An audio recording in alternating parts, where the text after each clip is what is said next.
Hoy me acompaña Juan Lobato, una de las voces más reflexivas del Partido Socialista Obrero Español, en un momento decisivo para el partido y para la política española. Vamos a hablar de país, de política y de ideas para construir futuro. Bienvenido, Juan Lobato. Un placer, María, encantado de estar por aquí. Pues el placer es mutuo. ¿Cómo han pasado las Navidades y el principio de año? ¿Has podido descansar o eso con tanta vorágine de noticias es imposible? Más que noticias, con 3 niños de 4, 6 y 8 años, imagínate las Navidades, divertidísimas. Además es una etapa justo que los 3 están en la magia, ¿sabes? Sí. ¿No? Porque ya llegará un momento pronto en que la mayor ya estará en otro punto, ¿no?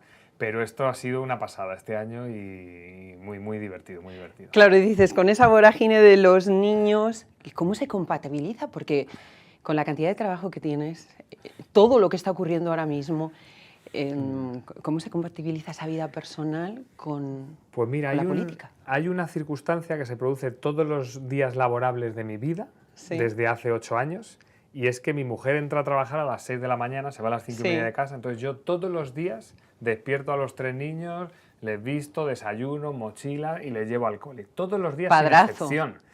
Pero por circunstancias familiares, Sí. pero para mí es oro, porque es un anclaje que ya puede haberse liado la mundial el día anterior, que yo sé que a las 7:15 me estoy levantando, estoy preparando, estoy con los niños y paso esa hora sí o sí cada día con los niños. Entonces eso ya te da un arranque de día, pues bueno, pues con un tono y con una realidad humana distinta, ¿no? Claro, tú dices, ya puede estar cayendo la mundial, pero es que la mundial está cayendo últimamente, usted lo sabe, día sí día también.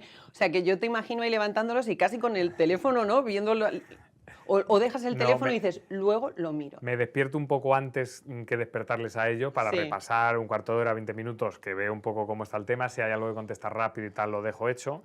Pero luego sí que hay prácticamente una hora de vacío de móvil. O sea que esa vida es absolutamente compatible. Y estábamos diciendo el momento en el que nos encontramos. ¿Qué es lo que más te preocupa de todo lo que se está viendo ahora del gobierno de hoy y del Partido Socialista de hoy? Bueno, preocupación a nivel internacional, que seguro que luego vemos cuestiones, pero a nivel España y a nivel PSOE, para mí lo más preocupante, yo diría, desde los problemas que estamos teniendo nosotros, es el tema de la corrupción. Yo creo que la democracia se basa en la confianza de las personas. Es así, o sea, son normas, instituciones, pero sobre todo es confianza de ciudadanos que creen que es un modelo útil para que tengan prosperidad y libertades, ¿no? Entonces, la corrupción opera siempre como un elemento de desconfianza total. Además, da igual que la corrupción sea de un partido o de otro, la desconfianza se genera de forma transversal, ¿no? Entonces, bueno, pues todo lo que tenga que ver con la corrupción yo creo que requiere una respuesta muy contundente y muy inmediata, y eso es lo que más me preocupa, sí. ¿En qué momento crees que se encuentra el Partido Socialista Obrero Español de hoy?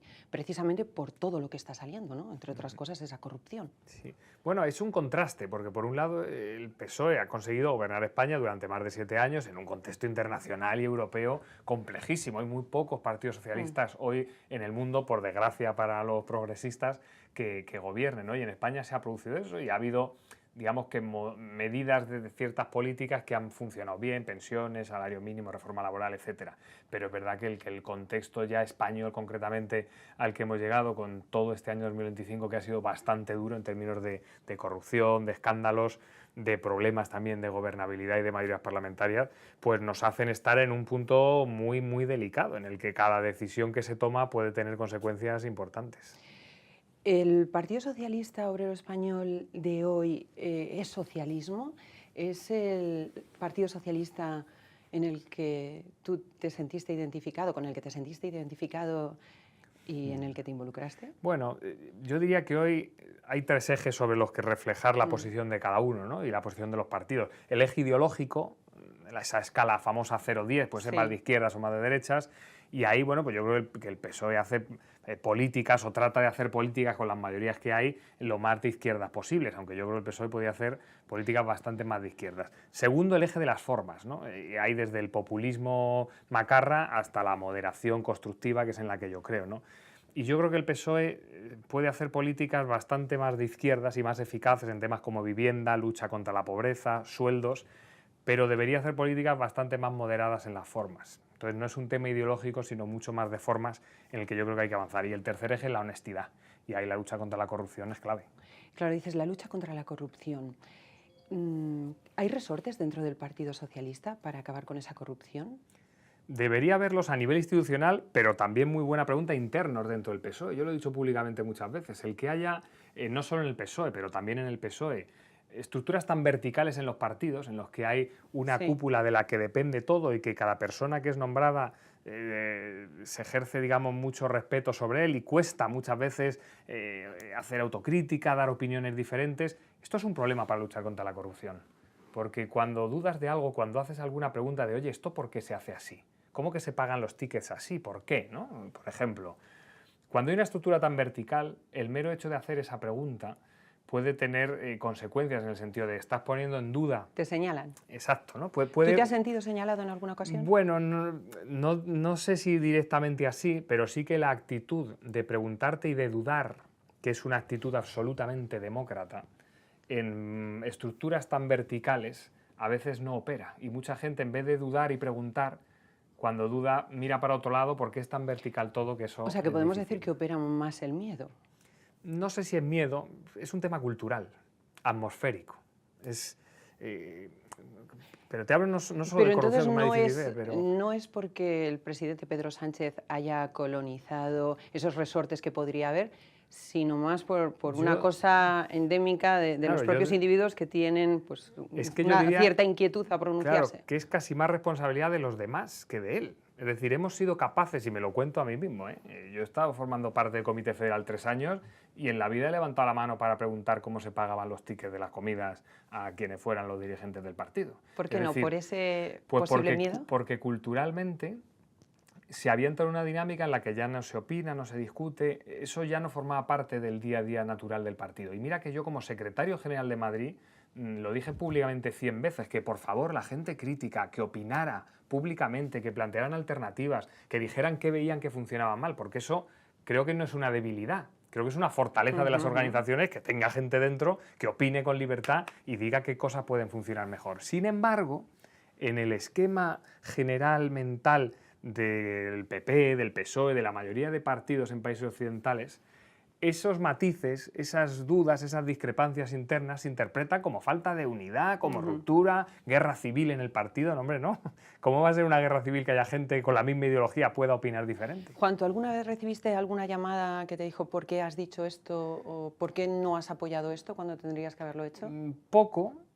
Y bastante suaves, pero sí que alguna vez después de alguna entrevista en algún medio o algo así, oye, es que eso que has dicho, claro, va a ser titular y entonces ese titular como que no viene bien. Digo, bueno, pues es que esto, pues que venga bien, o sea, que interioricemos con naturalidad que un partido democrático tiene que haber opiniones diferentes y que eso es una riqueza de la organización, ¿no? Pero sí que alguna vez he tenido alguna llamada, por ejemplo, con Santos Cerdán, que teníamos esa relación, digamos, política a nivel Ferraz y nosotros en Madrid, y sí que alguna vez, pues sí que ha habido alguna conversación de ese tipo. He de decir que en un tono bastante suave. O sea, a mí nadie me ha dicho nunca en un tono imperativo, no puedes... Al revés. No ha habido amenaza directa, pero sí un También porque toquecillo. mi perfil, María, es el que es. Quiero decir, cuando yo opino sobre financiación autonómica o sobre modelo fiscal, es que yo he escrito sobre eso mucho y he estudiado mucho y profesionalmente, entonces que me digan, oye, esto no lo digas así ya, pero es que es así, ¿no? Entonces también costaba un poco conmigo, entiendo, ejercer esa imposición, ¿no? Fíjate, hablamos financiación. La ministra María Jesús Montero, está diciendo, pues anunciando, ¿no?, esa redistribución que suena a todo menos a igualdad y suena a todo menos a socialismo. ¿Es socialismo que Cataluña vaya a tener un 182% más, o se pretenda que tenga un 182% más en la distribución que Extremadura, por ejemplo, o un 25% más que Aragón, y podemos nombrar cualquiera de las comunidades autónomas? ¿Eso es socialismo? Pues mira, yo creo que en esta reforma que se plantea hay dos caminos que se pretenden transitar. Uno que se ha transitado siempre, que es el de aumentar el porcentaje que dependa de gestión de las comunidades autónomas. Oye, el IRPF ha ido subiendo, quien más lo subió fue Aznar, o sea, el salto más grande, digamos, lo dio Aznar, y eso fue natural en el proceso de descentralización del país. Pero el otro carril es el de la ordinalidad, y yo creo que ahí ya se está planteando un cambio de modelo que veremos a ver cómo van las negociaciones, y fíjate qué cosa más curiosa. Yo creo que la España autonómica es fruto de que los partidos de la derecha aceptaron y asumieron los valores de la izquierda en el funcionamiento de ese modelo. La justicia social, la progresividad, la equidad, la solidaridad, son valores que quien los pone encima de la mesa son los partidos de izquierda, ¿no? Y en ese debate vence la izquierda y el modelo en España es un modelo, digamos, socialdemócrata de redistribución. Podía haber sido otro, como tienen País Vasco y Navarra. Se podía haber decidido que cada comunidad autónoma recaude lo suyo, se lo gaste en lo que considere y ya está, y pague al Estado por el ejército. Pero no se decidió eso. Se decidió venciendo los valores de la izquierda, ese debate, esto otro.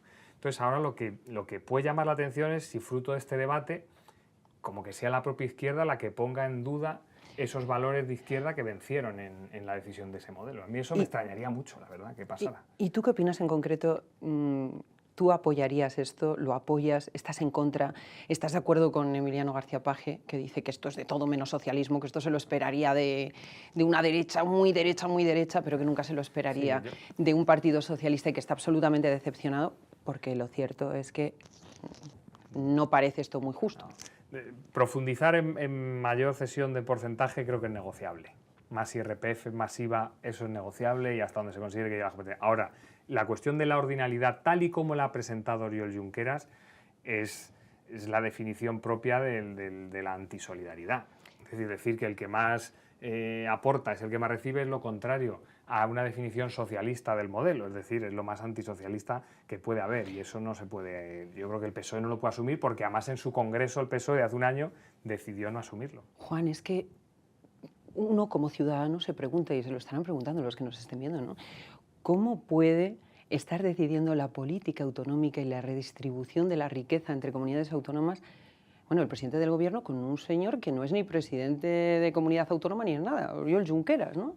Sí. Entonces están los demás presidentes de comunidades autónomas teniendo que tragar unas condiciones pactadas por un señor que no pinta. Sí, pero también hay que entender que la arquitectura institucional y constitucional de este país establece que en concreto la financiación autonómica se consulta al Consejo de Política Económica y Fiscal, pero la aprueban las Cortes Generales. Es decir, los actores decisores son los diputados que han elegido los españoles y que están en el Congreso. Y ahí la atomización es tal que para tener una mayoría te hace falta cada uno de los grupos que han estado aportando votos a la investidura y al resto de ley. Y ahí Esquerra es un voto decisivo, las cosas como son. Si tú fueras presidente del gobierno mañana, cosa que puede ocurrir, bueno, mañana no, pero si un día eres presidente del gobierno, ¿qué harías con este asunto? ¿Cómo lo gestionarías? Yo lo tengo escrito y publicado, tampoco sí, vamos pero a bueno, revelar nada pero ahora, que lo tengan claro ahora, ¿no? Porque seguro que hay muchos que no lo han leído. El modelo de financiación, yo creo que hay que ir hacia un modelo mucho más parecido al de la financiación local, en el que se incluye la corresponsabilidad fiscal. Es decir, oye, la comunidad autónoma que decida asumir mayor inversión en infraestructura, en servicios públicos, que tenga como premio que el Estado participe con más intensidad en ese desarrollo de políticas públicas. Y el que tenga menos, menos. Y todo esto con un esquema mucho más amplio que quien tenga interés puede buscarlo, que lo tengo publicado y profundizado. Pero eso con un elemento de solidaridad clarísimo. Hay que entender que el modelo se basa en que quien aportan no son los territorios, a diferencia de lo que dice Junqueras. Aportan las personas físicas y las empresas. Y luego quien recibe es el territorio en función de sus necesidades y del coste de los servicios que tiene que poner en marcha. Poner en marcha un servicio sanitario o educativo en Castilla y León es carísimo, porque hay que tener coles con clases de 12 niños en pueblecitos. Y eso es mucho más caro que en Madrid, que tenemos los colegios con un ratio de eficiencia altísimo, ¿no? Entonces, todo eso hay que tenerlo en cuenta, que cada uno aporte, las personas, no los territorios, según su capacidad económica y que cada uno reciba según sus necesidades. Ese tiene que ser el modelo. Y yo creo que incorporando ese elemento de corresponsabilidad que decía. Pero ya te digo que esto tiene mucho desarrollo que está escrito. Claro, esto hace falta trabajar tanto. ¿Tú crees que el gobierno ahora mismo está el Partido Socialista está en un proceso de transformación profunda o está en una gestión táctica para continuar en el poder? Sí, no, ¿Qué estás viendo? Transformación profunda no está. Evidentemente estamos en una etapa consolidada, digamos, de hace 7 años y medio de gobierno y la fase en la que está el PSOE es en desplegar acción de gobierno.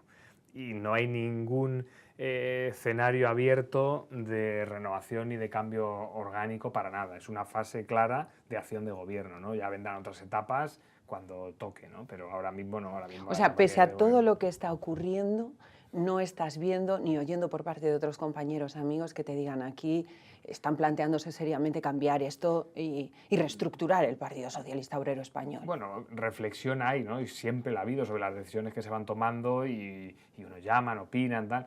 Pero hay una cultura en el PSOE que también desde fuera a veces es difícil de entender, pero yo por eso me gusta con naturalidad y transparencia explicarla. Y es que en el PSOE, cuando hay un secretario general, presidente del gobierno, la militancia tiende a tener un respeto a esos tiempos de gestión del gobierno totales. ¿Eso qué significa? Que no se abren procesos de renovación del partido mientras está en el gobierno, ¿no? Y esto ha pasado históricamente y es así. Luego, una vez que se finaliza cada etapa, pues pasó con Felipe González, pasó con Zapatero, cuando finaliza una etapa se produce una reflexión completa, profunda y la definición de un nuevo proyecto para los próximos 10-15 años, ¿no? Pero ahora mismo no estamos en esa fase, estamos en fase de despliegue de acción de gobierno. Sí, ¿no? Y de un poco sobrevivir, mantenerse ahí a flote uno como puede, ¿no? En gestionar la legislatura. ¿Qué opinas del manifiesto de Jordi Sevilla? Pues, ¿Lo apoyas? Pues no he formado parte de él en el sentido de que no he participado en la redacción y no he estado en el equipo que lo ha apoyado, que se ha adherido a él y esto, pero me parece muy bien. O sea, yo siempre lo he dicho, pero no ahora. Yo lo he dicho siendo secretario general, que quiero que la gente opine, que critique, que haga manifiestos, posiciones distintas a la mía como líder y a la de mi ejecutiva para que eso aporte a crecer y a fortalecer el partido. Por lo tanto, me parece muy bien. Me parece muy bien el manifiesto de las 600 mujeres pidiéndonos especialmente a los hombres en el PSOE ser menos machistas, entre otras cosas. Y, por ejemplo, el de Izquierda Socialista de hace unas semanas en defensa de la paz, con todo el tema de Palestina, Irán, en fin. Yo creo que ahí hay 3 manifiestos recientes que yo los 3 los considero bastante útiles. Hay gente a la que no le gusta que haya manifiestos, que haya opiniones, pues hombre, a mí sí. A mí me gusta que el partido se vea con pulso y que la gente fuera del PSOE vea que este partido está vivo y que hay gente que piensa, que opina y que aporta ideas, aunque sean distintas a las de los que dirigimos en cada etapa del partido. Bueno, y es cierto que eres así, ¿eh? Porque en Soto del Real, de hecho creo que en tu propio partido te dijeron, oye, pero ¿qué es esto de que dejes todas las claves a todos los de la oposición y que puedan ver todo, ¿no? Sí, y tú dijiste, quiero fue así. Eso generó a mí esto me llamó la atención para muy bien, voy a decir. Sí, pero es que generó una situación, digamos, sorprendente. Pero a mí me pareció, y con el paso del tiempo fue un acierto. Nosotros decidimos en Soto del Real, siendo yo alcalde, la primera decisión fue el informatizar toda la documentación del ayuntamiento y dar a todos los concejales de la oposición las claves de acceso absolutamente a todo. Contratos, contabilidad, decretos, registros de entrada y de salida, todo absolutamente lo ve cualquier concejal de la oposición a la vez que el alcalde. Y esto, algunos me decían, pero es que si hacemos algo mal lo van a ver. Digo, claro, eso es lo que quiero. Que si para hacemos que algo me mal lo critiquen vean. y mejorar, Claro, ¿no? para que me digan, ¿esto qué pasa? ¿Cómo te has gastado este dinero? Y esto que implementaste tú y que ejecutaste día a día en Soto del Real, ¿lo has visto en el Partido Socialista? Pues ¿Lo ves? no lo he visto, evidentemente, claro. Esto es un tema igual, cultural, que no se ha hecho. Esto se puede hacer el lunes. Yo se lo he propuesto a Isabel Díaz Ayuso, públicamente en la Asamblea y en reuniones de trabajo con ella. Digo, dame los datos de acceso de toda la Comunidad de Madrid para ver cuánto se gasta en el Zendal, el hospital de Torrejón, todo el follón que hay ahora. Déjame verlo. Que eso no. Es que ni contestan. O sea, dicen, no, eso no procede. Pero es sencillísimo. Es dar una clave de acceso en lectura. Yo solo quiero verlo, no quiero cambiar nada. Solo ver en qué se gastan los euros. Y se puede hacer, respondiendo a tu pregunta, a nivel nacional y a nivel PSOE. Yo creo que sería una buena propuesta del PSOE, lo he dicho públicamente alguna vez. ¿Se lo propusiste al presidente del gobierno, Pedro Sánchez? Lo he dicho públicamente que una de las medidas del PSOE para el futuro creo que debe ser dar acceso total a los ciudadanos a las cuentas del PSOE. ¿Cuánto se gasta el PSOE en viajes, en comida institucionales? No pasa nada. Es que es igual, te van a hacer la pregunta, pero es que van a ver que nos gastamos dinero en invitar a un ponente de Hungría a contarnos... Bueno, claro, a tenor de todo lo que se está viendo, ¿no? Que se pueden entender ciertas cosas. Pues para luchar contra eso, de cara. Voy a ir a un compañero tuyo también, Tomás Gómez, que decía, no hace mucho, o sea, hace nada en realidad, que los socialistas no son conscientes de lo que es Pedro Sánchez. ¿Estás de acuerdo? Yo creo que Tomás quizá le conoció a Pedro Sánchez con más profundidad en otras etapas y él tiene experiencia directa con él, pues muy intensa, yo diría casi llegando a lo personal, ¿no? Porque lo que pasó con Tomás fue fue un episodio muy crítico en la vida orgánica del PSOE. Se deshizo una federación del Partido Socialista, Sí. con lo que eso implica, y fue una tensión tremenda, ¿no? Entonces, bueno, pues yo creo que el análisis que hace viene de esa experiencia que él vivió, que fue tremenda. Bueno, contigo claro. tampoco fue la cosa muy suave, ¿no? Sí, pero bueno, Vamos a decir. no fue lo mismo. Es verdad que en el caso mío soy yo quien dimito porque considero que hay una incompatibilidad entre mi forma de entender qué es la política y la que teníamos en el partido en Madrid con la que era la estrategia del partido a nivel nacional. Claro, nosotros planteamos para Madrid una alternativa constructiva a Ayuso y en Ferraz se planteaba una confrontación personal con ella y yo eso no lo compartía. Decías antes que muchas veces la gente dentro del partido no actúa por miedo, pero no tanto porque se les haya dicho, sino por a veces ese miedo intrínseco, ¿no? ¿Percibes respeto hacia el presidente del gobierno dentro del partido? Sí, respeto sí. Ten en cuenta que el PSOE ha pasado por momentos muy difíciles y al final en una organización el objetivo es gobernar. Y Pedro Sánchez tendrá muchos defectos, seguro, pero tiene virtudes. Es un titán político. O sea, es una persona con una fortaleza y una determinación que ve un huequito ahí, una puerta media abierta, dice, yo voy a entrar por ahí, pero hombre, es imposible que entres por ahí, si ahí no cabe usted. Pues él va y entra, ¿no? Y eso también se valora a nivel de organización, porque es una capacidad que también un partido necesita. Pero la resistencia, pese a lo que pese, puede ser un valor, Juan. ¿No puede ser un mayor valor en un momento dado decir, me he salido de la ruta, me voy, y que decidan los españoles qué y con quién? Sí, claro, eso depende. ¿Dónde está el valor de verdad? Eso depende del criterio. Claro, para mí en política no todo vale. Y yo creo que en política y más con los valores socialistas, lo que hablábamos antes, la ideología, las formas y la honestidad, ¿no? Y hay que ubicarse en esos tres y cada uno es como es. Y ahí... Claro, fíjate, ideología. ¿Se mantiene la ideología del Partido Socialista? Por eso te preguntaba antes. ¿Es hoy el Partido Socialista socialismo? Los votantes que lo están viendo, la gente de derechas y de izquierdas que nos esté viendo hoy, ¿es socialismo realmente? ¿Es ese socialismo que hemos estudiado y con el que tú te involucraste hace ya mucho tiempo? Pues en el contenido de las políticas habrá cuestiones que sí, cuestiones que no. Subir el salario mínimo, sí, revalorizar las pensiones, la política de becas, pero luego puede haber otras cuestiones, por ejemplo, ¿qué estamos haciendo en lucha contra la pobreza cuando sigue incrementando un tercio de los niños en España están en situación de pobreza? Esto no puede ser. Al final, si tenemos el IBEX en récord histórico, los beneficios de las grandes compañías en récord históricos, pero seguimos con un atasco de pobreza o con un sueldo medio y mediano que no da para los proyectos de vida dignos que queremos garantizar los socialistas, ahí falta política de izquierdas en esa pregunta. En vivienda. Que me hacer De hecho, es un tema que está candente porque acaba de salir pues, la idea propuesta por el presidente del gobierno, que está siendo criticada por los propios miembros del gobierno. ¿Qué opinas de esa medida que propone? ¿Estás de acuerdo con ella? ¿Tú aportarías otra idea? Sí, ¿O ejecutarías otra? La política de vivienda no puede ser medidas aisladas las que la aborden. El problema esencial de la vivienda es un problema de oferta. Podemos darle la vuelta que queramos y hacer el Logan en lo que queramos, pero en España se crean 300.000 hogares al año y se construyen 100.000 viviendas. Y eso es un embudo que nos está generando una tensión en precios altísima. Y algunos lo comparan con 2007, y hablo en este caso de las críticas de Sumar que han hecho al gobierno. Es que no tiene nada que ver con 2007. 2007 era el problema contrario. Una burbuja inmobiliaria que no paraba de construirse. Exacto, en 2007 se construían 700.000 y se necesitaban 100, ahora es al revés. Entonces hay un problema de oferta y hay que generar oferta de alquiler y oferta en propiedad. Y eso pasa por vivienda pública, prioridad, pero también por vivienda privada. Y no tengamos miedo ni complejos de esto de estar todo el día gritando los fondos buitre. Los fondos buitre es que se llama fondos buitre a pequeños inversores que construyen 3 bloques de pisos en un pueblo para tratar que haya... Eso no son buitres, joder, son gente que arriesga su dinero para que haya vivienda.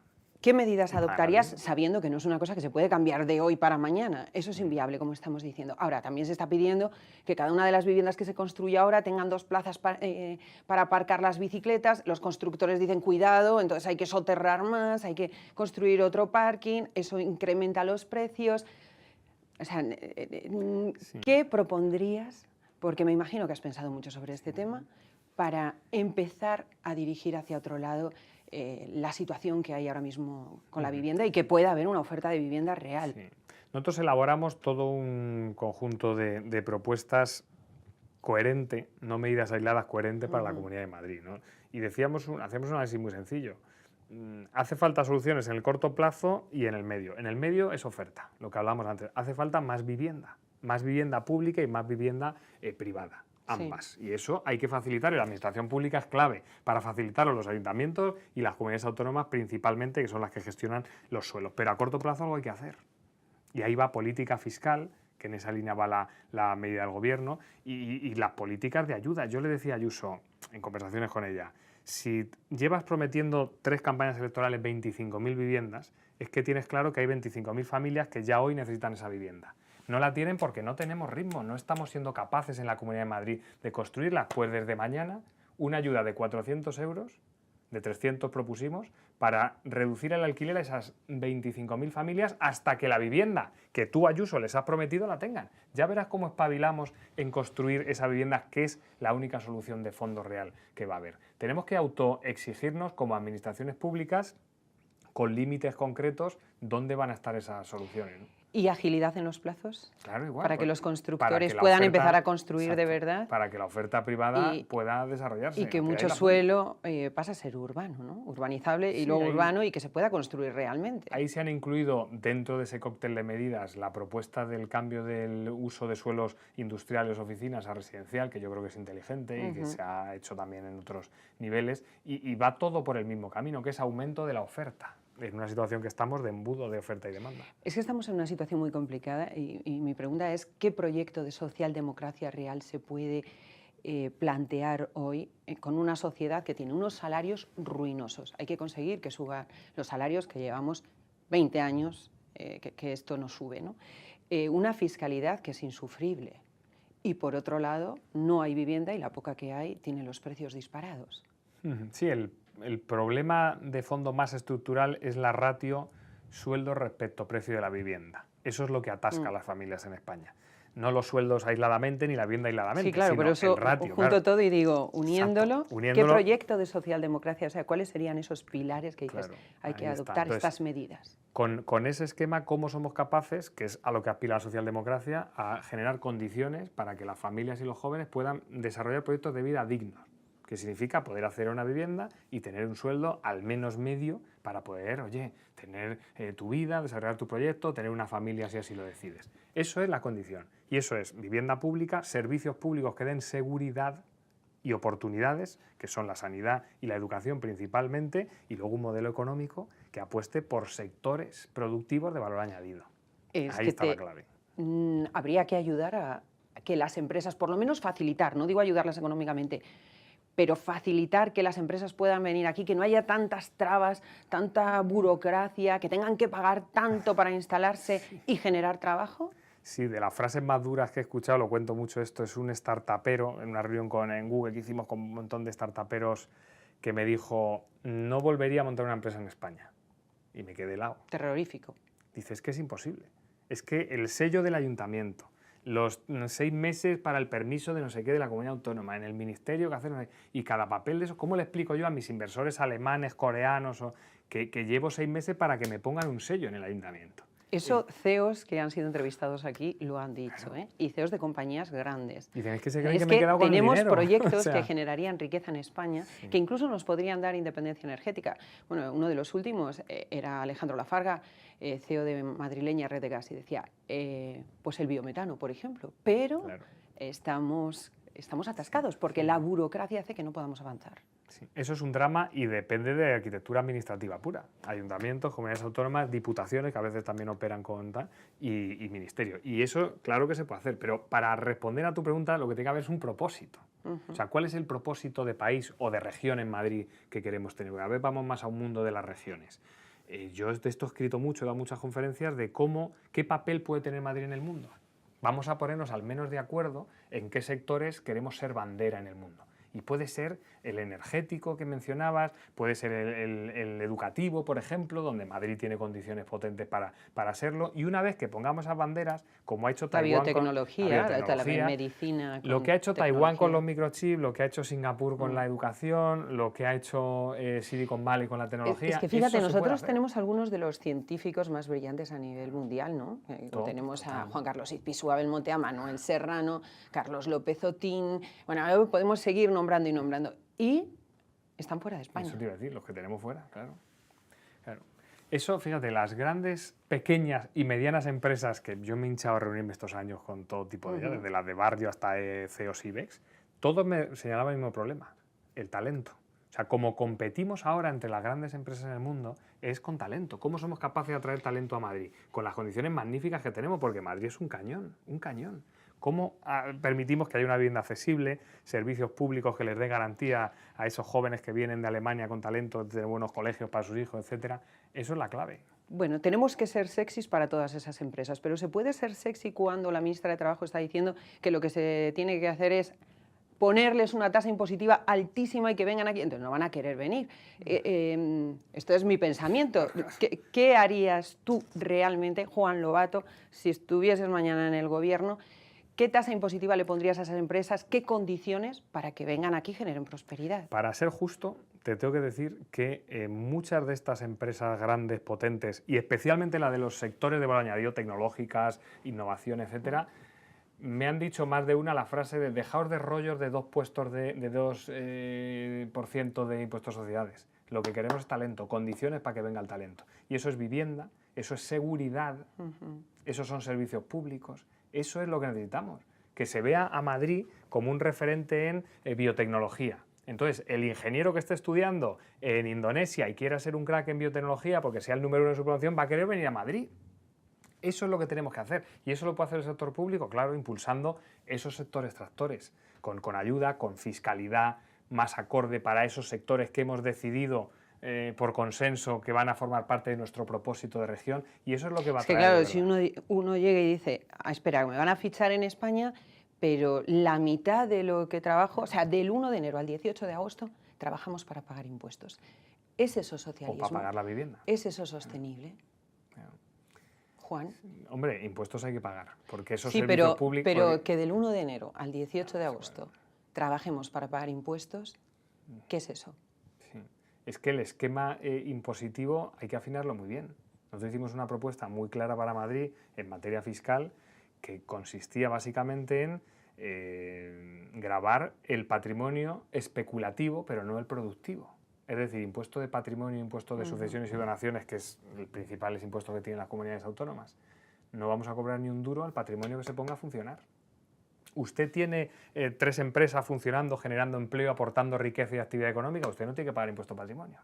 Ahora, usted tiene el patrimonio en acciones en el extranjero que no están generando actividad económica, póngalas a generar actividad económica o pague impuestos. De todas formas, esa es la fiscalidad que genera innovación, la fiscalidad que ataca lo especulativo e incentiva lo productivo. De todas formas, Juan, también lo que ocurre es que se llega a desincentivar el ahorro, ¿no? Y la prudencia, o sea, que uno llega y se gasta el dinero yéndose de vacaciones y comprándose lo que puede dentro de sus posibilidades. Claro, y entonces si... no va a tener presión impositiva por haber ahorrado. Pero a ver si queremos una cosa. Yo publiqué hace 10 años una propuesta sobre una... Estoy pensando en el ciudadano medio, o sea, que hace un ahorro medio. Fíjate, si integramos el impuesto a la renta con el impuesto de patrimonio, que es una propuesta que hice hace mucho tiempo y la desarrollé técnicamente, podías tocar esa tecla y decir, según el ciclo económico, ¿qué nos interesa? ¿Incentivar el ahorro o incentivar el consumo? Porque eso se puede decidir fiscalmente. Claro, si tú bajas el IVA... estás incentivando el consumo, porque dices, oye, ahora es todo más barato, me dedico. Ahora, si subes lo que supone la tributación a las rentas del capital, es decir, los dividendos que te genera el ahorro, entonces ahorras menos y al revés. Eso técnicamente se puede definir y la política económica de cada ciclo económico sería mucho más fácil de aplicar, ¿no? Esto ya pasa a ser un poco más técnico, sí. Pero es muy inteligente la pregunta porque es cómo somos capaces de forma sencilla, aplicar política económica de incentivo del ahorro o de incentivo del consumo. Porque esa es la decisión de los hogares. O gasto o ahorro. Y que cuando se incentiva producir, no se desincentive totalmente el ahorro, ¿no? Claro. Porque entonces llega la gente y dice, pues bueno, mejor que me subvencionen. Mira, ¿no? No ahorro nada, me lo gasto y cuando no. Sí. Con los corralitos. Nadie ahorra, porque está lleno el mundo de argentinos viajando. Porque dice, ¿yo para qué voy a ahorrar 5.000 pesos si me van a volar? ¿No? Ahora es otro ciclo ya, pero en su momento era eso. ¿Qué tasa impositiva pondrías tú al trabajador español? Decimos, aquí ahora mismo rozamos el 50%, está en 35, 45... Estás hablando de IRPF más cotizaciones sociales, sí. Entiendo, claro. O sea, bueno, en IRPF más cotizaciones... ¿Cuánto sí, consideras que es razonable para que un ciudadano esté trabajando, sienta que contribuye al país, pero que le merece la pena trabajar? Depende del modelo que tengamos de pensiones.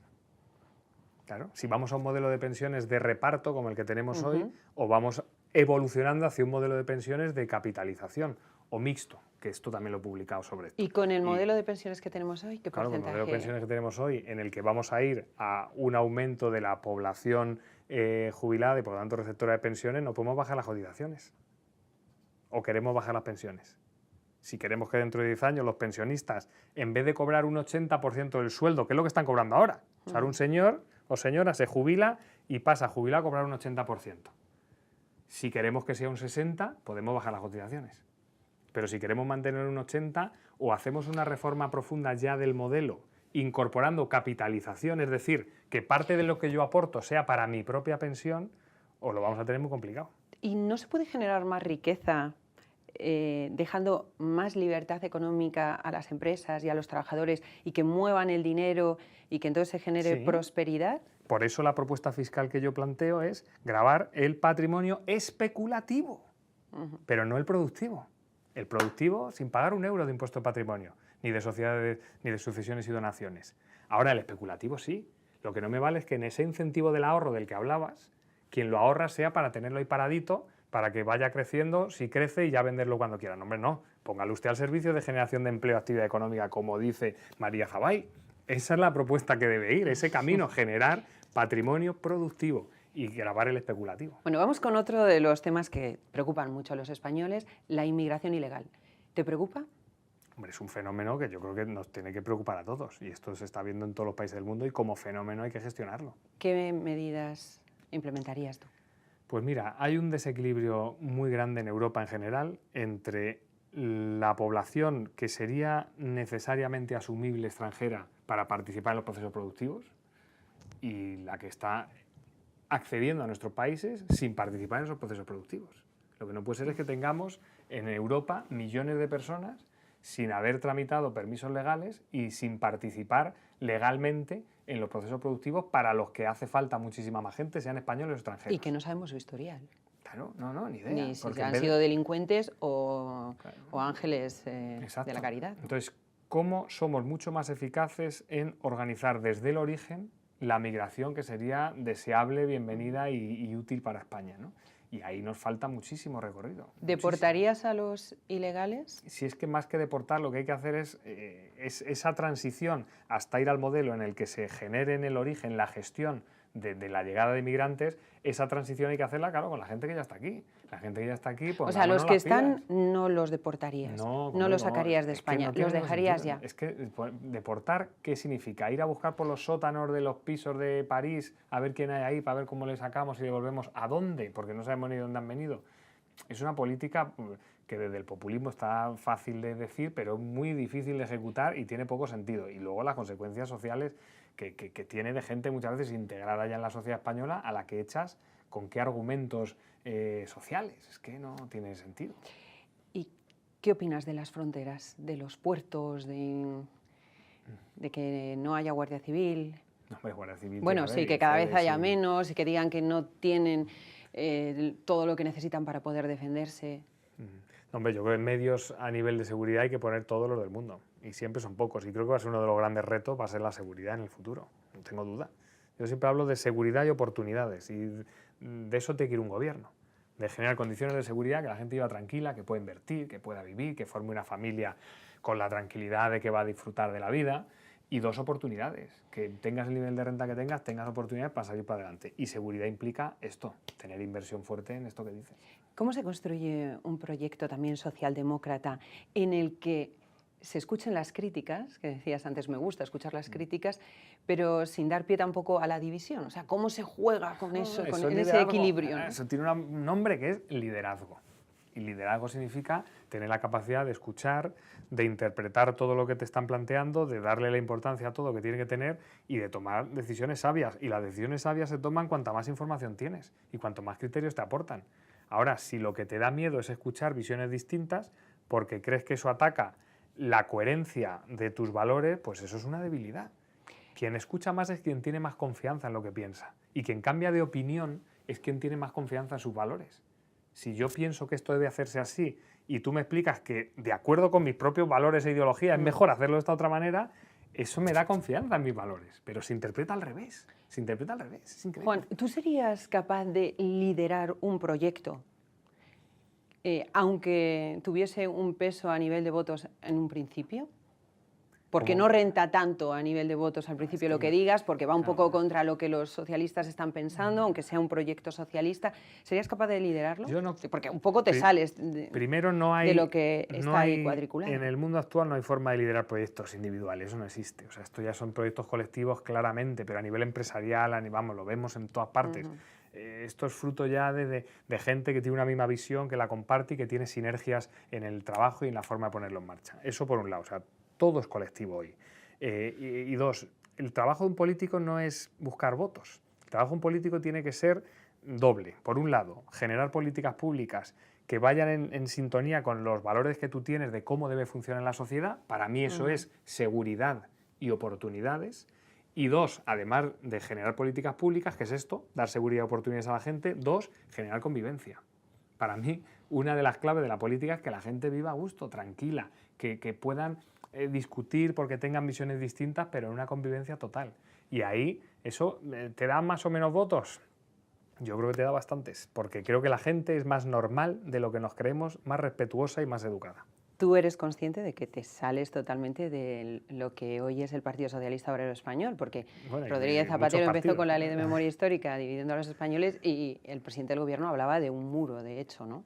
Entonces, lo que tú dices es justamente lo contrario, ¿no? Unamos. Sí, yo creo que en política esto era un clásico, lo de tratar de unir a los españoles, ¿no? Cuando alguien es alcalde, esto viene mucho en la política local, se es alcalde de todos, no de los que te han votado. A mí en las primeras elecciones gané por un 0,01% y en las siguientes tripliqué en votos al siguiente, pero yo era alcalde de todos, de los que me habían votado y de los que no. Ahí hay una tarea que es entender que hay que respetar a todo el mundo, a todo el mundo. Dice, no, pero es que los que votan a Vox son... No. Los que votan a Vox son, por cierto, mucha gente joven que tiene expectativas en la vida frustradas porque no, ven que no pueden acceder a una vivienda, que no tienen sueldos dignos para poder montar una familia y votan a Vox no porque tengan una ideología de ultraderecha, no, votan a Vox como señal de rebeldía contra una realidad que ven que no funciona.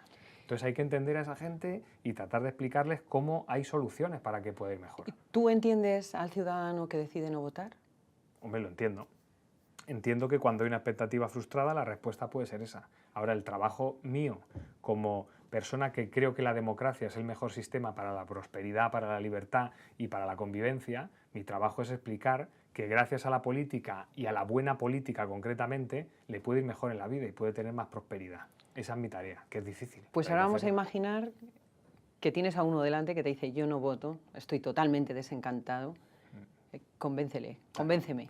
Pues convénceme de que vote. Explicándote primero que España y Madrid concretamente es un cañón de país, un cañón, que aquí se puede vivir fenomenalmente y para eso hace falta que nos pongamos las pilas y que veamos dónde se puede apostar para que la economía crezca, para que las oportunidades fluyan y para que haya servicios públicos que nos den tranquilidad, que podamos vivir bien, que claro que se puede hacer una familia si tienes un buen cole, si tienes acceso a una vivienda, claro que sí, pero hay que poner eso en marcha. Y eso lo pone en marcha la política, a través de gente que elijamos, que sea honesta, que sea transparente y que tenga un mínimo de 2 dedos de frente de capacidad de gestión. Y con eso, con toda la riqueza que hay en este país, esto es un cañón imparable, imparable.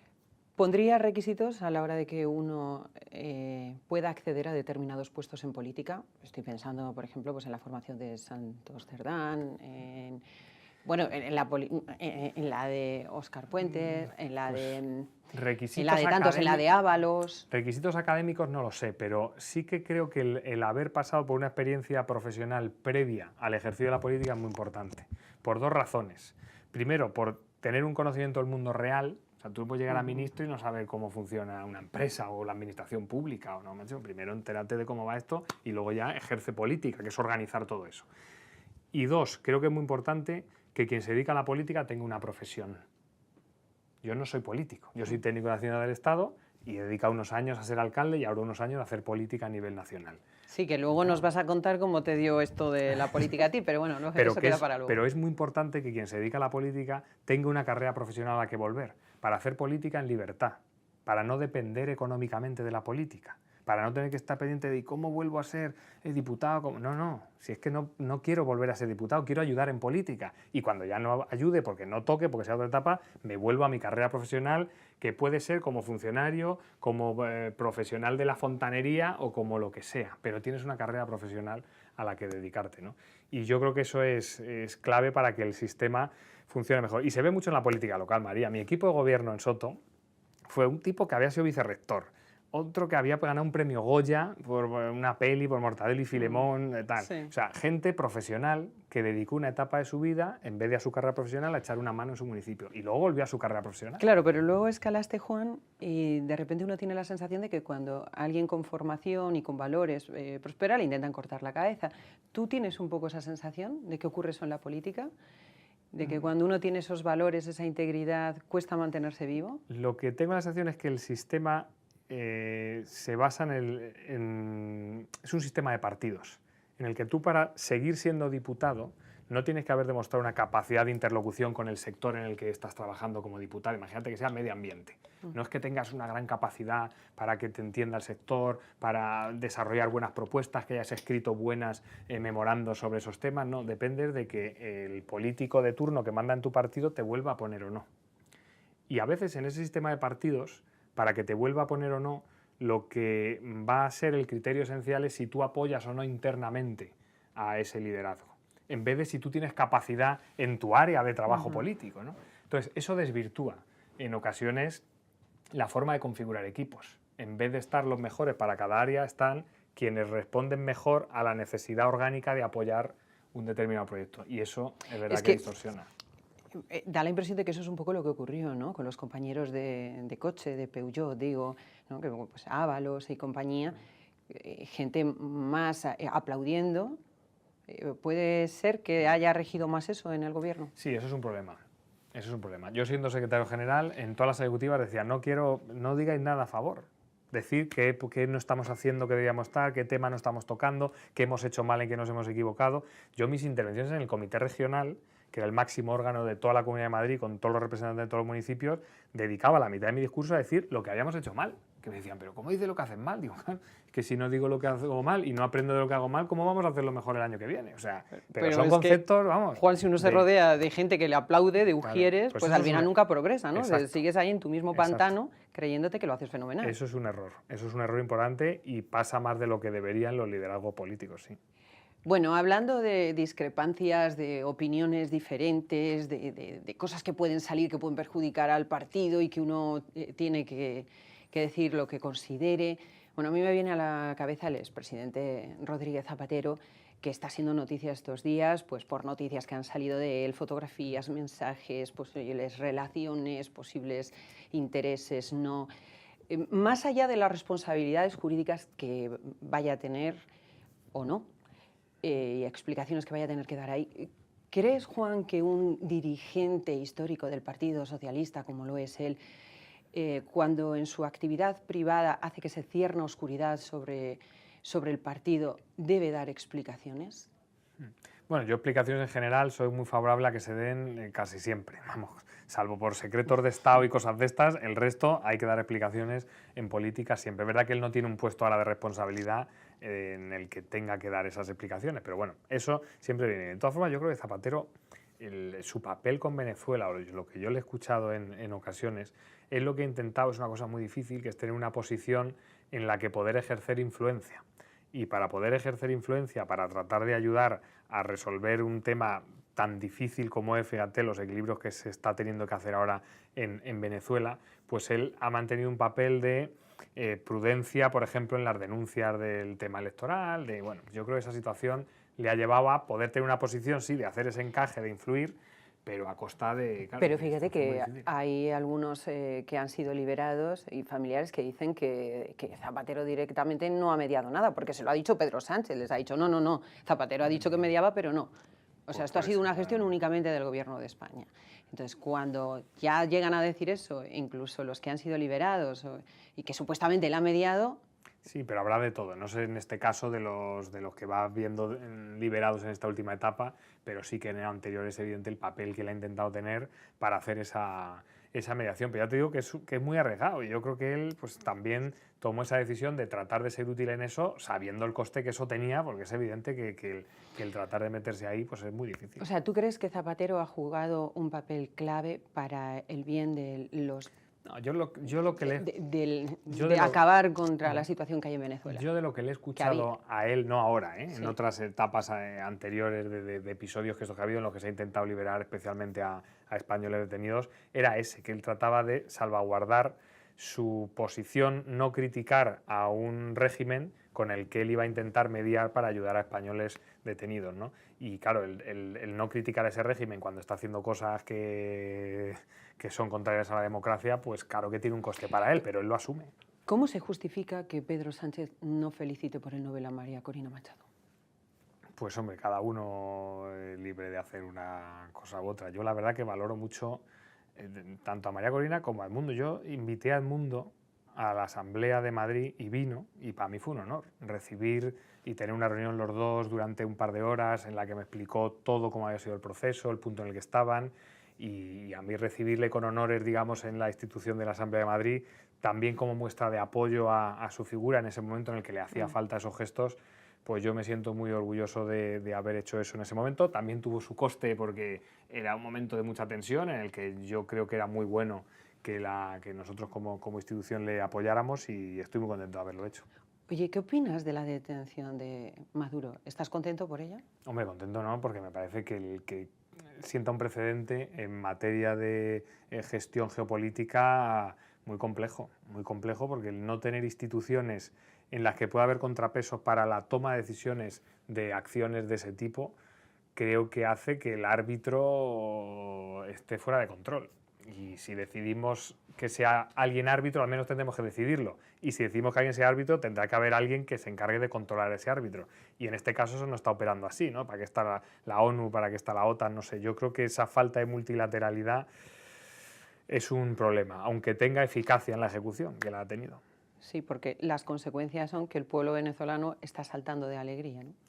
Bueno, vamos a ver, porque luego la resaca de esos saltos de alegría no está siendo un poco agridulce, yo diría, para el pueblo venezolano en términos de cuál es la expectativa de futuro que tienen. Se habla mucho de, continuando con Venezuela, de los intereses más allá de lo político y de la mediación de los intereses económicos que pudiera tener Zapatero. Voy a irme a Zapatero y a Pedro Sánchez. ¿Crees que tienen intereses comunes fuera de los políticos? A mí no me pega nada, sinceramente. Vamos. Yo no conozco la vida privada de ellos, pero no me pega. Son gente que están a otro nivel, tanto a nivel de económico como de perspectivas vitales, como de historia, como de... A mí eso no me pega, ni he visto pruebas de nada. No, entonces no lo veo, la verdad. O sea, ¿crees que son acusaciones especulativas? Sí, o comentarios, pero yo es que no lo veo. Es que me parecería tan extraño que tengan nada que ver con temas, más allá de la gestión en términos de diplomacia, o sea, de esa influencia diplomática de cómo somos capaces de ayudar a que esto pueda funcionar de alguna manera y a que se pueda llegar a soluciones y acciones que ayuden a ese proceso de transición democrática.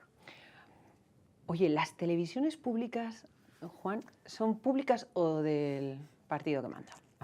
Deberían ser públicas, claro. Bueno, deberían, públicas, pero sí. ¿Cómo son? Pues mirando hoy, por ejemplo. Sí. Yo la que más conozco es Telemadrid, que es a la que voy, me invitan y he participado estos años como portavoz en la Asamblea. Y es verdad que ha habido etapas en las que me ha costado, porque no nos dejaban ir para nada. Y eso sí que era un poco... Pero bueno, siempre se me ha tratado con respeto, las cosas como son, en Telemadrid, y siendo el portavoz y el secretario general del PSOE de Madrid, y se me ha atendido bien, se me ha dejado hablar, opinar, y no puedo decir nada más. Es verdad que parece que tuvieran línea editorial, tanto Telemadrid como Televisión Española, que sé por dónde viene la siguiente pregunta, imagino, pero parece que tuvieran línea editorial en el sentido de que se le da más carga de peso a unos determinados temas que a otros, ¿no? Y yo creo que hay que intentar ser pulcros. Fíjate, nosotros, salvando toda la distancia, pero el instrumento público de difusión que teníamos en el ayuntamiento, que era la revista municipal, que se buzonea en todos los buzones de las casas del pueblo, decidimos, cuando entramos, incorporar al Partido Popular. y que formaran parte del boletín y que escribieran su artículo, que pudieran expresarse. Y entonces a las casas llegaba lo que opinaba el PP, lo que opinaba el PSOE, lo que opinaba Vox, es que incluimos a Vox también. Entonces, esa transparencia, esa diversidad, yo creo que le da mucha más credibilidad a un medio que no tratar de ser cada vez más sectario. Y con esto que estás diciendo, ¿qué opinas de Televisión Española? Bueno, Televisión Española, a ver, yo creo que históricamente siempre se le ha acusado de esto. Cuando Urdazi, porque estaba Urdazi, antes de Urdazi, porque no estaría Urdazi, y después siempre se ha acusado de esto. Es verdad que Televisión Española yo creo que ha dado un paso en estos últimos tiempos de incorporación de más contenido político. Y eso es así, eso es un hecho. Es verdad también, el otro día salía el comunicado este del... No me sale el nombre, del consejo que analiza... Sí, el Consejo de Radio Televisión Española. Sí, pero de noticias, ¿no? Como Sí. los quienes analizan un poco la imparcialidad del medio, que hacían algunas críticas a algunos programas que seguramente... Sí, dos en concreto, ¿no? Que sean críticas legítimas, seguro, ¿no? Y hablaban de que es verdad que había diversidad de tertulianos, diversidad de entrevistados, pero que se le daba más peso en escaleta, por entendernos el lenguaje técnico, del programa tenía más peso noticias que venían bien a unos que a otros, ¿no? Pues todo lo que sea corregir eso... vendrá mejor, sobre todo porque la gente verá que es más útil como servicio público, informar de esto que está mal de la oposición, pero también informar de que esto está mal del gobierno y al revés. Y yo creo que tratar de vencer políticamente, tanto en Telemadrid como en Televisión Española, tratando de forzar eso, yo creo que la gente no es tonta y ve lo que ve. Y luego vemos a históricos como Juan Luis Cebrián que estaban apoyando el socialismo y que hoy pues dicen es que Sánchez directamente nos veta el poder decir lo que pensamos, ¿no? Y las consecuencias pues él mismo las ha vivido. Sí, bueno, ha habido gente que en una etapa apoya un proyecto, en otras otro, porque todo evoluciona, ¿no? Y yo creo que lo que hay que hacer es respetar. Y sobre todo a gente que te ha apoyado y que deja de hacerlo, yo creo que es a la gente que más hay que escuchar. Porque si te han apoyado en algún momento... Por algo lo están dejando de hacer. Claro, y es porque tendrían alguna identificación con tus valores, con tus ideas. Juan, pero ¿no? esto que estamos diciendo, esto no es regirse ni por la democracia, ni por el socialismo, ni por valorar el talento. Bueno, depende de cada cosa concreta. Es que es quizá dejarse acariciar. Pues hombre, siempre en política hay muchos egos, eso es así. Y quien lidera en política, pues también le gusta que le digan, oye, que viene a hacer esto, que viene a hacer lo otro. Lo que hay que tener es también la humildad y la mentalidad para saber leer y escuchar a quienes, en vez de acariciarte, te pegan una leche porque te estás equivocando en una cosa o en otra. Y esa actitud en el ejercicio del poder, que supone el escuchar, entender, reflexionar y hacerte autocrítica, pues según las etapas a veces es difícil de hacer, ¿eh? Y a todos seguramente nos ha pasado. ¿Cómo lo gestionas tú? Que ya se ve que lo tienes bastante gestionado porque te rodeas de gente que te critique, siempre lo has hecho, pero ¿cómo lo gestionas? ¿En casa te dicen, toca tierra? ¿Eres tú solo? No, yo solo no, vamos, solo no se puede hacer nada en esta vida, vamos. Sí, en casa yo tengo diría como 15 o 20 personas muy de referencia que me dan bastante feedback crítico, siempre y con contundencia, gente que tiene más o menos mi ideología, gente que no, también a nivel familiar, de amistades, o sea, te hablo de 3 o 4 amigos clave que aunque les veo una vez cada 3 meses, pero sé que en 20 minutos me van a decir, macho, aquí has patinado, esto no puede ser, lo tengo claro. Y luego gente de referentes también históricos que dan una visión contradictoria, pues no sé, Javier Solana, por ejemplo, con el que tengo una relación muy estrecha y muy intensa y tal, o Borrell, o gente así que sé que tienen un criterio con una perspectiva, una panorámica, mucha visión política. Empresarios, agentes sociales de ONGs, pues tengo además mujeres, 2 mujeres que dirigen 2 ONGs muy potentes en España, que me dan bastante criterio, en fin, pues gente que sabes que son referentes para ti y que te van a ayudar a tener siempre una panorámica completa y sobre todo que te van a dar caña con temas. Claro. ¿Quién te ha hecho la crítica más dura pero más constructiva? Un amigo con 20, 22 años, después de 5 o 6 botellines, yo entré de concejal con 18 años y claro, tú imagínate, 18 añitos, justo tu cumpleaños, elecciones, no había nadie allí del PSOE en Soto, el que era número 1 se fue y me quedé yo de número 1 con 19 años y claro, eso no tienes madurez para gestionarlo con esa edad.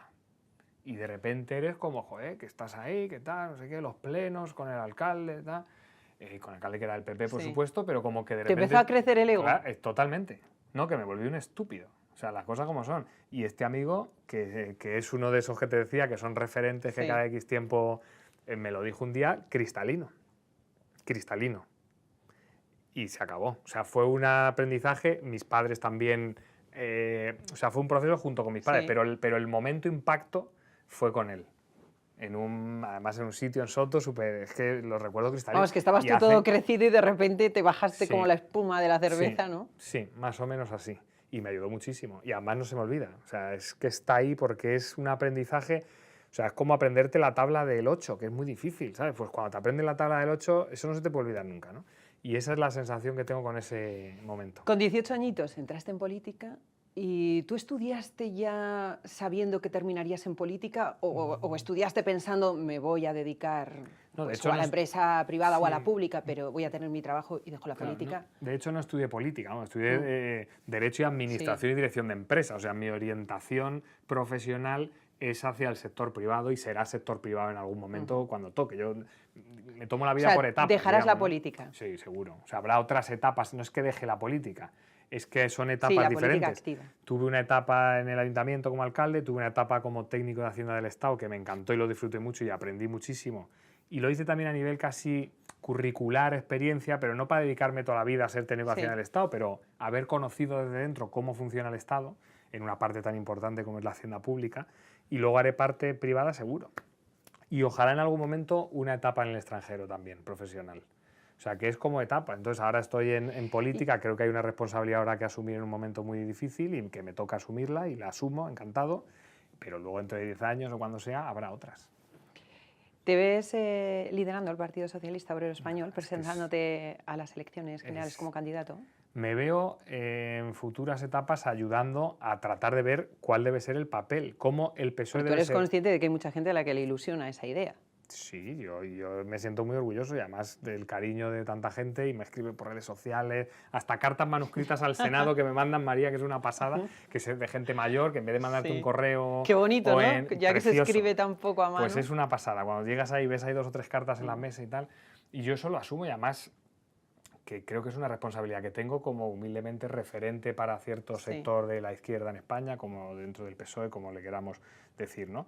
Pero no, es que el visibilizarte en una posición así no te visibilizas, pero porque es que no es eso. O sea, lo que se trata es de decidir qué utilidad tiene el PSOE para España y qué utilidad va a tener en los próximos 10 o 15 años. ¿Y qué utilidad tiene hoy el Partido Socialista Obrero Español con la situación que tiene en este momento con el presidente del Gobierno, con los ministros que tiene? ¿Qué utilidad tiene este partido? Sí, hombre, la utilidad que plantea el PSOE con Pedro Sánchez es tratar de llevar a cabo medidas pues, que ayuden a la gente, centrados ahora mismo en pensiones. Pero ¿se puede ayudar a un país con gente, Juan, que no quiere formar parte de ese país? Hablo de los independentistas, tanto del País Vasco como de Cataluña. Independentistas que no quieren formar parte de España. Desde el minuto y que están en el gobierno para sacar un rédito de eso. ¿Se puede construir país con eso?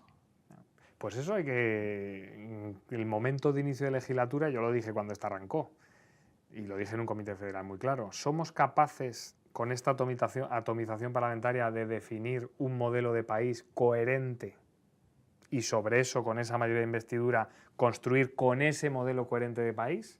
Se entendió que sí por los acuerdos a los que se llegaron. Luego se ha visto que no, que hay patas que han fallado.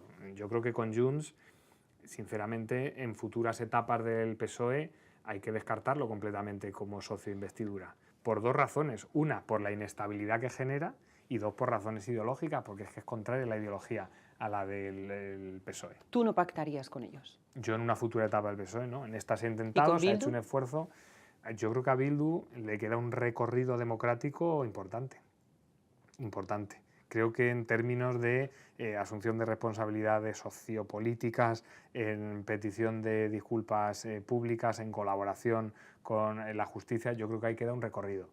También, para ser justos, te diré que en el Senado he escuchado a una senadora de Bildu, que ahora no recuerdo su nombre, varias intervenciones que a mí me han sorprendido muy satisfactoriamente en estos términos. ¿Qué decían? Pues, petición de disculpas, en ese reconocimiento del dolor causado. A mí me ha sorprendido, porque no lo había escuchado en otros ámbitos. Sí, porque públicamente ellos, como no han hecho un reconocimiento como Bildu diciendo yo creo pedimos que no, perdón a las víctimas. yo creo que no suficientemente. Ahora dices que una persona sí. Eso es, yo creo que no suficientemente, pero yo a esta senadora sí lo he escuchado y me alegró, sinceramente, aunque te digo que ahí queda mucho recorrido para poder incorporarles ¿cómo con puede naturalidad conformar democrática. gobierno quienes han estado vinculados a una banda terrorista que ha asesinado a ciudadanos, y esos familiares de ciudadanos asesinados y esas personas que han quedado mutiladas y que han sido víctimas viven prácticamente de rodillas, teniendo que avergonzarse y pedir perdón ellos? ¿Sabes qué pasa? Que también esto es mucho de piel y quienes hemos sufrido, vamos, yo recuerdo de niño perfectamente esperar... Los 80 eran horribles.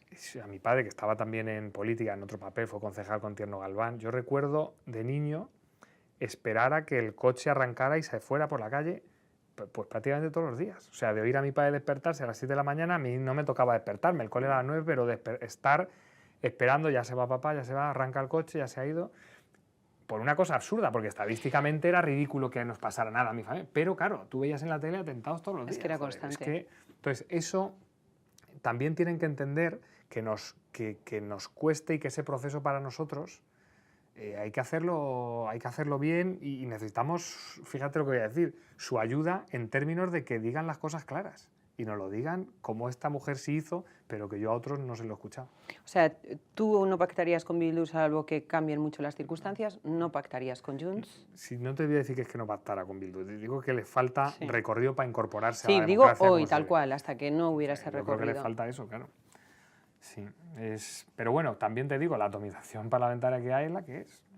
Cuando se hacían las encuestas para las elecciones de 2023 había 3 escenarios. Victoria de la derecha, victoria de la izquierda o bloqueo. Y luego el bloqueo no existió porque se consiguió ese acuerdo de investidura tan complicado, ¿no? Eso hubiera sido un acuerdo de éxito si los socios hubieran tenido mínima coherencia con eso que supuestamente se acordó, que incluía muchos sacrificios por parte del PSOE. Si yo creo que en una situación parlamentaria como las que tenemos hoy, que ya no hay mayoría absoluta, hay que hacer sacrificios. No puede el PSOE imponer su modelo de país cuando no tiene mayoría, pero al menos lo que se acuerde que sea consistente y duradero en el tiempo. Lo más llamativo también es este odio en el que vivimos, ¿no? En el que uno ya tiene que estar en la derecha o en la izquierda, uno no puede estar en el sentido común diciendo comparto ideas de ambos lados y creo que aquí apoyo estos y aquí estos. Esto ya no es posible. Uno está o en la derecha o en la izquierda y si no, le dan por todos los lados porque no está en ninguno. Pues que nos den, María, pero hay que combatirlo. Es que yo me rebelo contra eso. Es que yo me rebelo. ¿Cómo no voy a poder yo hablar? Yo juntaba en mi despacho a todos los portavoces todos los meses. Dice, ¿a la de Vox también? Sí, a la de Vox. Todos juntos. Al principio era raro, claro, que decía la de Podemos. ¿Y qué hago yo con la de Vox? Pues hablar, que le han votado igual que a ti. Escuchar, tranquilos, a ver qué temas hay urgentes, qué temas hay importantes, vamos trabajando en esto. Eso es democracia, pero eso es igual que en las cenas de Navidad, en los trabajos, en los ascensores, en el bloque de pisos. Si no todo el mundo piensa lo mismo en todo, pero podemos convivir, tener conversaciones, hablar de cosas concretas, aunque no estemos de acuerdo, a ver qué puntos intermedios. Es como si yo me enfadara con mi mujer y rompiéramos la familia porque tenemos 3 hijos, yo quiero un 5 plazas y ella un 7 plazas, y ya nos divorciamos. No, hombre, no, vamos a ver, pues este coche, el otro. Es que perdona que lo ponga al ridículo de ese extremo, pero es así. Es que tenemos que educarnos en democracia cada día. Y eso es hablar y escuchar a otra gente que piensa distinto constantemente. Yéndonos al plano internacional, al global, ¿cómo debería posicionarse España para no dejarse arrastrar por ese simplismo ideológico que parece que rige ahora mismo, ¿no? Que también, o blanco o negro?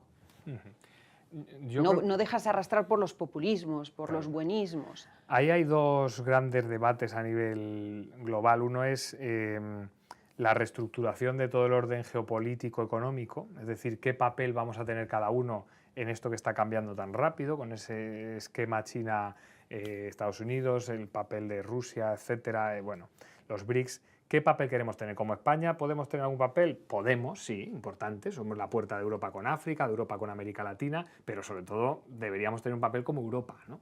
Entonces, ¿qué aporta la socialdemocracia española a Europa y qué visión queremos dar del mundo en eso, ¿no? En qué papel queremos tener como actores comerciales, geopolíticos?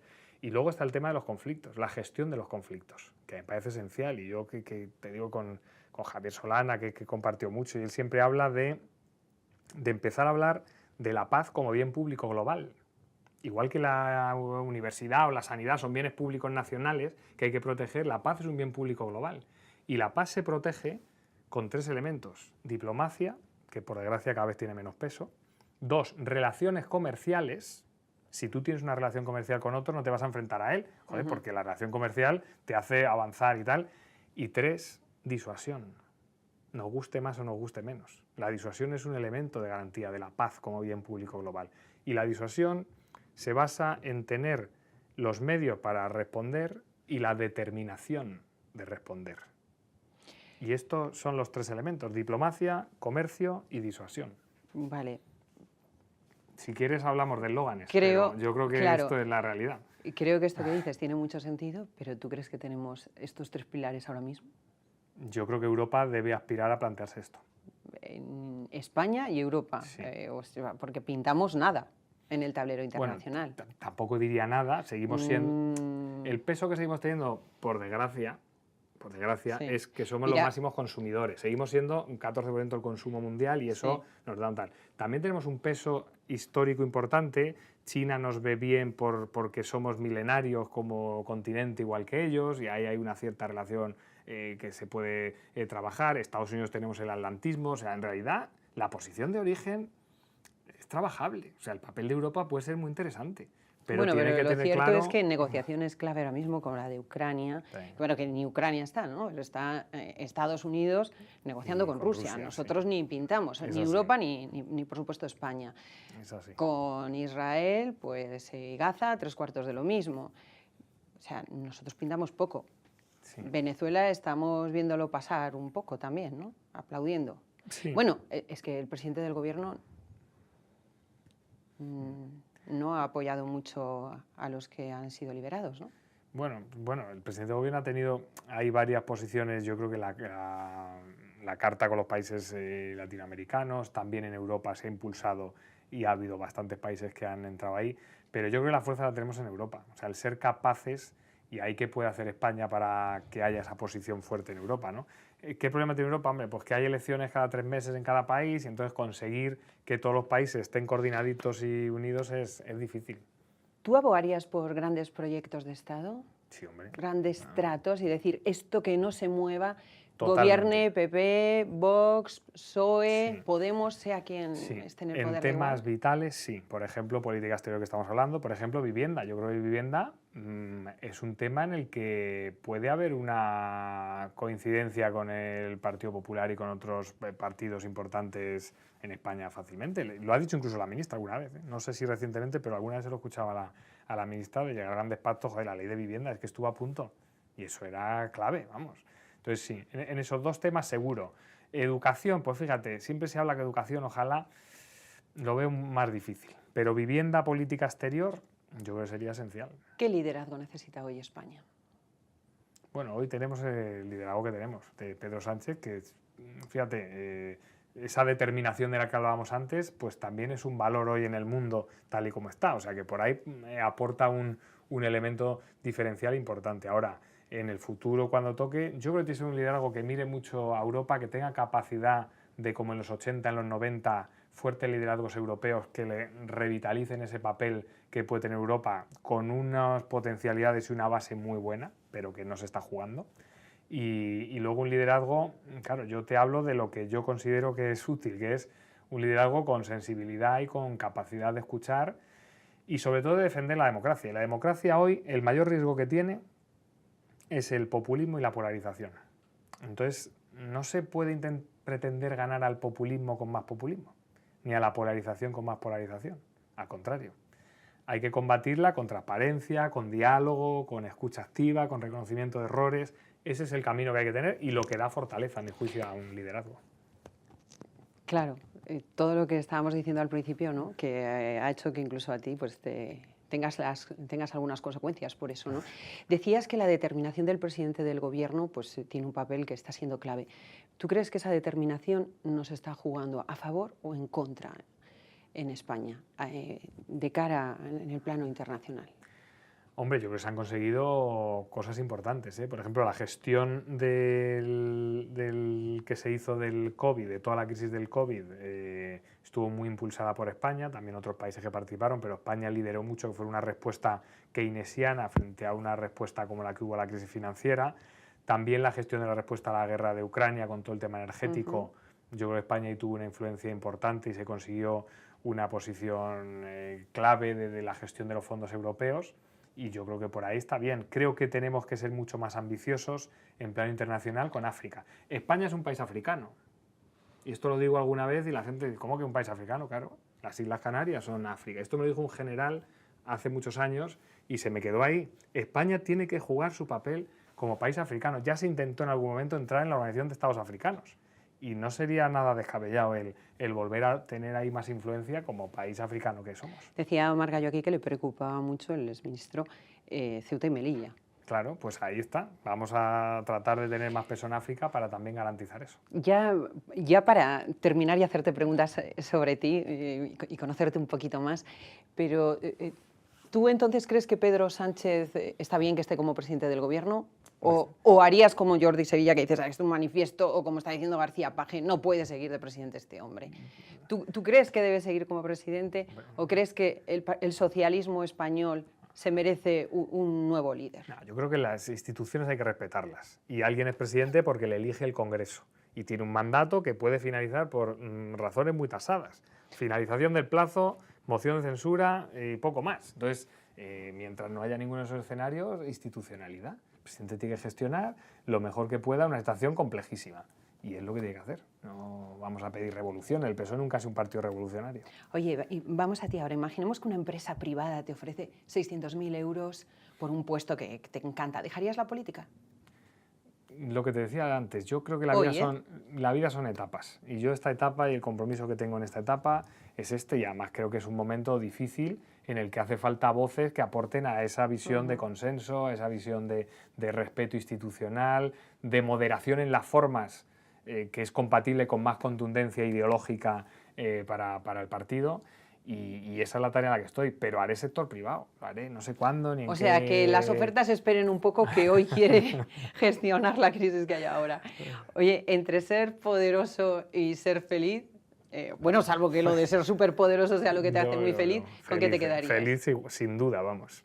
El rato con mis hijos por las mañanas, los fines de semana, las tardes que puedo estar en casa, que ahora son más que en mi anterior responsabilidad, es que eso no tiene precio.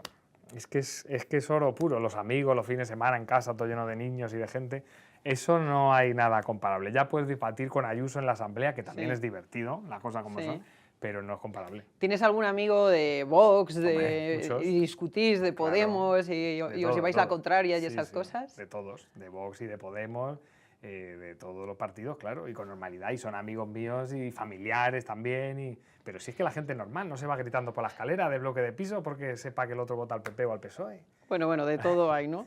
¿Hay alguien a quien tendrías que pedirle perdón? Si miras así hacia atrás y dices, ay, aquí me equivoqué. Pues seguro. A mi mujer seguro en alguna ocasión, eso no hay duda.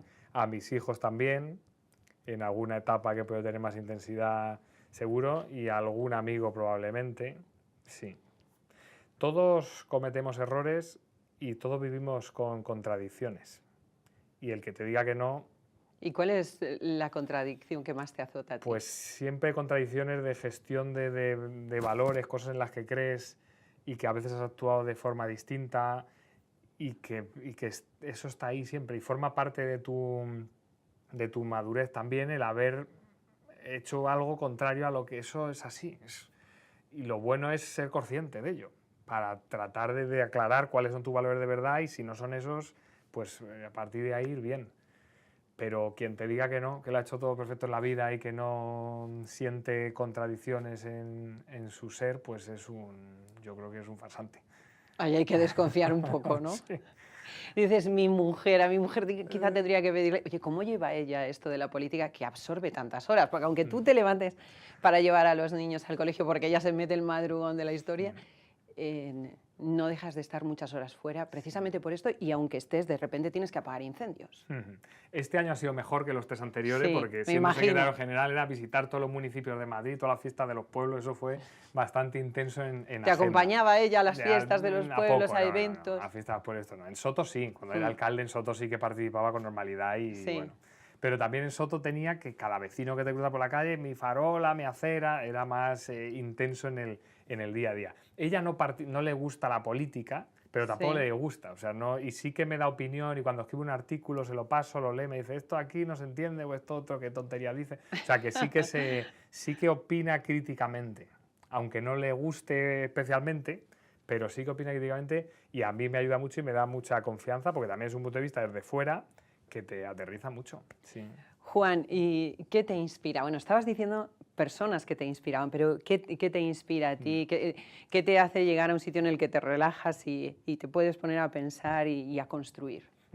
Sabes que hay, igual que las personas en general, en política hay dos tipos de políticos.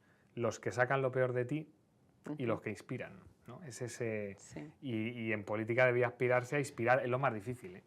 Yo, pues eso, Solana para mí, una persona es que la escuches hablar, sensatez, pero con contundencia y profundidad. O sea, tiene un equilibrio que a mí me da una paz y un sentimiento de responsabilidad tremendo. Obama, por ejemplo. Obama fui a verle a un discurso que en 2012, claro, se genera una aureola ahí que yo entiendo que la de gente que ha decidido activarse socialmente, activarse políticamente por gente como él, ¿no? Entonces, bueno, pues son gente que te iluminan y te alumbran, pero te puede inspirar una jefa que tuve, siendo camarero, que era la dueña del bar y cocinera, que es una genio, y que te hablaba de una manera que para mí era súper inspirador, de cómo hay que hacer las cosas y cómo hay que hacerlas bien, y pues es gente que de repente te toca una fibra que te hace ser mejor. ¿Y te ha ocurrido eso también con alguien que milita en otro partido, que tiene ideas diferentes a ti, pero que por su personalidad ha llegado a inspirarte o Sí. que lo admires? Sí, sí, claro, claro. ¿Se puede saber el nombre? Y he tenido experiencias y he participado en viajes. Pues, por ejemplo, hicimos un viaje del International Visitor Leadership Program de Estados Unidos, de la Secretaría de Estado americana, que nos seleccionaron a 6 jóvenes para hace 10 años o así. Y ahí venía un compañero de Esquerra Republicana, Sí. del PP catalán. Y ahí, pues de repente, dices, joder, pues qué buena gente hay aquí también. Estaba Juan Milián, que ahora ha entrado de Sí. senador del PP, un tipo magnífico. Y también, pues hay gente, dices, tiene ideología distinta, pero ¿cómo reconoces que es buena gente y que quieren hacer el bien y echar una mano y funcionar? Claro que hay, sí. Juan, ha sido un auténtico placer Pues hablar igualmente, contigo, hablar encantado. de además construir, ¿no? En vez de separar, Eso es. de escuchar a todos. Esa es la tarea, efectivamente. Eso es. Porque aquí para enfrentar es muy fácil, pero lo difícil es de verdad buscar qué tenemos en común y sobre eso qué podemos hacer para que le vaya mejor a la gente, ¿no? Y lo primero, bueno, pues respetar y tratar con cariño a todo el mundo. Pues nada, ha sido un placer, como digo, escucharte. Espero que también lo haya sido para usted. Y nos veremos la semana que viene de nuevo aquí en El Foco. Gracias, Juan. Un placer, María. Hasta dentro de nada, con otro invitado de lujo.